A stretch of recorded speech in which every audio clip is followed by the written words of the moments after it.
Bonjour, Marie-Pierre Charnot pour le blog Se former à la divination.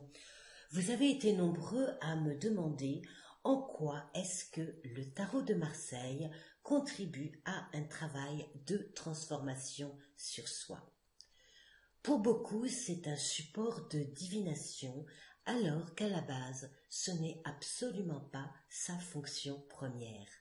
Il n'était pas destiné à prédire l'avenir. C'est un guide spirituel pour retrouver l'essence véritable de son chemin de vie. Le tarot est la représentation de notre jardin intérieur.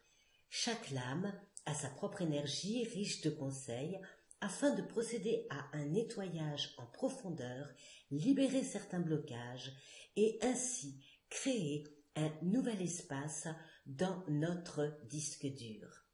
Si vous lisez mes articles, vous savez que j'emploie énormément cette image puisque l'humain a la capacité de modifier certaines donnes en supprimant les mémoires négatives et en les remplaçant par une reprogrammation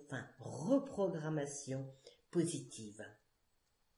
Lors de votre méditation quotidienne, hebdomadaire, avec comme support le tarot de Marseille, vous allez poser votre question.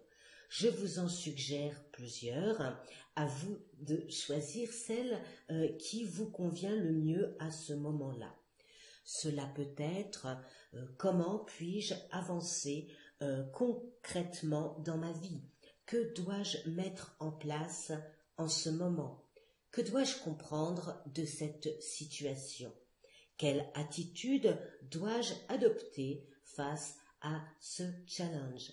Quel est le message de mon guide, de mon subconscient, de mon ange gardien, de ma sagesse intérieure? Lorsque vous tirez un arcane, il correspond à votre état intérieur. Il est le reflet de vos mécanismes subconscients et automatiques avec lesquels vous prenez vos décisions au quotidien. En utilisant le tarot comme un guide bienveillant, vous trouverez en vous les ressources infinies qui vous permettront de créer concrètement votre réalité, de retrouver votre libre arbitre et d'être le réalisateur et l'acteur de votre vie. À très vite, Marie-Pierre Charnot pour le blog Se former à la divination.